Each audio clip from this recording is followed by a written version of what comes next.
Dennis, the mayor touched on it because Taylor has tried to always been involved in major state and federal task forces that are out there because we are one of the largest cities in Metro Detroit. And again, when there's a significant seizure in the millions of dollars, because we have representation in there, we get a portion of that comes back to our city to use for law enforcement. Okay, thank you.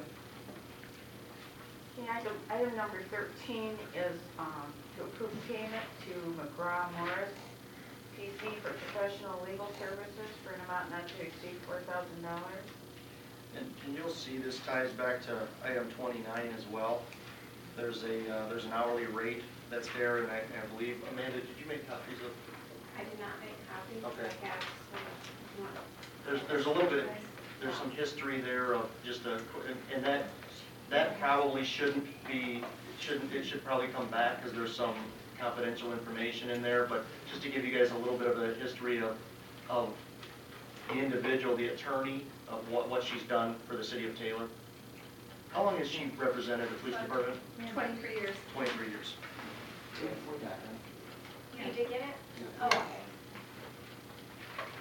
We needed to put her new rates and her new firm so we can approve payments, obviously for services. Okay. We did not have her firm set up as a vendor. Okay. On the budget finance Yeah, department.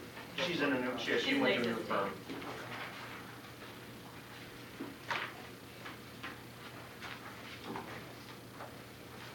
All right, 14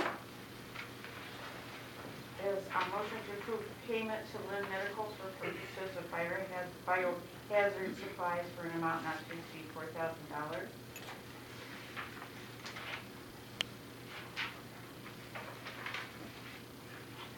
$15 is a motion to purchase a Motorola Model 2 portable radio for cost not to exceed $2,300.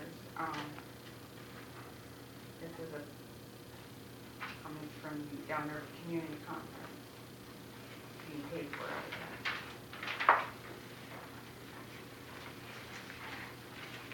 $16 is a motion to approve the acceptance of the 2014 Justice Assistance Grant for Taylor Police Department in the amount of $23,063.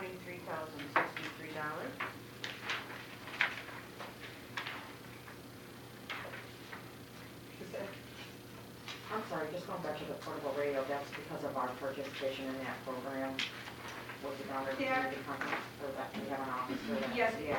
No, this is through the Downer Community Conference, but Downer Mutual Aid.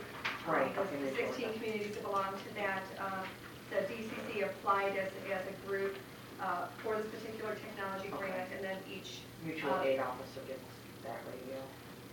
No, this is going for our department. Oh, okay. It's just an additional radio for our department. We're using some of the funding for that. Okay. Madam Chair, we noticed, and I think this is probably an error on my part, that the second readings for the ordinance regarding the transferring marijuana and the ticket writing for the auxiliary, they weren't on the agenda. So I don't know if we could bring them up under open business or what. I know we had the first reading last meeting. Who should have put it in the minutes? You know, I don't know. I should have caught it that it wasn't in there. It was a complete oversight. So Okay, yeah, we can take it and amend it tomorrow. Okay, thank you. No problem. Is that something that needed to be posted or anything? Or it's just a second? It was a second reading, so Well, I think technically, I mean, the public announcement was actually made in the last meeting.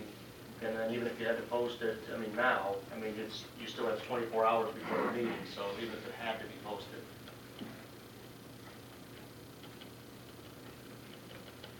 Okay, 17 is the pub grinder. That's it? They were getting all away. You know, I don't know a lot about this. I guess I could ask Amanda or Sheila or Dave Mackie to touch on this. I don't know really where it's at or much about this in its current state. Are you asking about number 17, Madam Chair? Yes. Okay, this is back in the fall of last year when the tub grinder caught fire, there was some contamination around the area from hydraulic fluids and other things. And so what this is actually to pay the contractor who was responsible for cleaning up that environmental issue, which was where it says 100% insurance offset. Our insurance carrier is paying for that. So we've received the funds from them, and then this item is just to approve that payment of those funds to the contractor. Because is it cost recovery? Do we pay it and then are we reimbursed, or do we pay it in advance, or do they pay us in advance? Well, we've received this check. They have not been paid yet. Okay. Where are we at with the tub grinder in general? Is it still, Well, tub grinder in general, we're going to be bringing forward the replacement here probably within the next 30 days. But we received insurance money from the last one? Correct. Okay. is it gonna be enough to cover? That's kind of, Haven't we've been renting one? well, we had a financing agreement on the last one, so we owed about $219,000. But the insurance company totaled the unit out based on the damage. So basically, we're going to be starting at zero or a little bit of money here or there because we made some extra payments on it.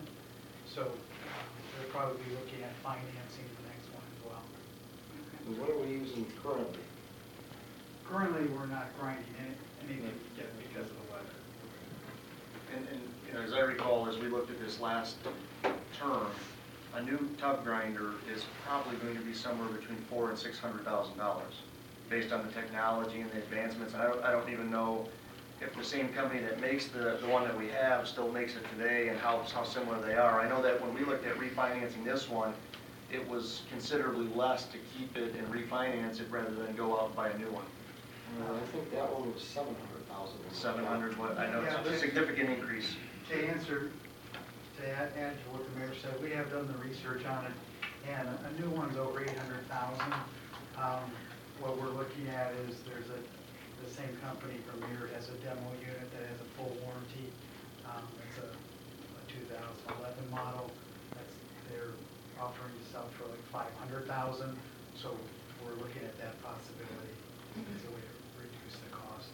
What is that basically, you throw tree parts in there, right, and that makes it into mulch? Right, it grinds it all up. Okay, and what is I guess, is it cost effective of us even having one of those? I mean, what is are we doing it because of a space? That way we don't have trees, broken up trees and stuff in the back. What is the point of having this? Do we sell the mulch for a profit? Well, we have a lot of mulch there, and we need to address that Right. that situation there as well. But basically, when the composting bags are brought in, those are shredded, the trees, Okay. branches. So it's and such, condensing and further Correct. composting Right. the compost. it grinds it up so it can be put into rows and be composted. Do we sell that? We do, and we give it away to residents. We have a lot on site, so we've actually got to look at an active program to make the residents aware that they can get as much as they want for free, or we'll sell it to some places that need it, and we have in the past. The wood chips, the wood chips from all the wood. They actually, when I was there, they brought in a flatbed. They would carry a dozer on, they have a stump on it, that's how big this stump was. Right. They put it in a grinder. Yeah, I've seen it off of the Detroit one there off the expressway. That's how much it. Do we sell wood chips to companies or anything like that, or is it something we can look at? I don't know that our wood chips are of the quality that most companies need, but we do utilize them the best we can within the city. I guess my question would be is what would happen if we didn't have this? I mean, what is the purpose of having this? I mean, other than just condensing compost? Is it just to conserve space? I mean, is this things that we have to, there'd be no way to get rid of the trees and all the stuff that we could chop down, or? Yeah, if we didn't have a grinder, you effectively would be eliminating the majority of your composting ability. Oh, okay. You have to get it to a certain stage to start the process.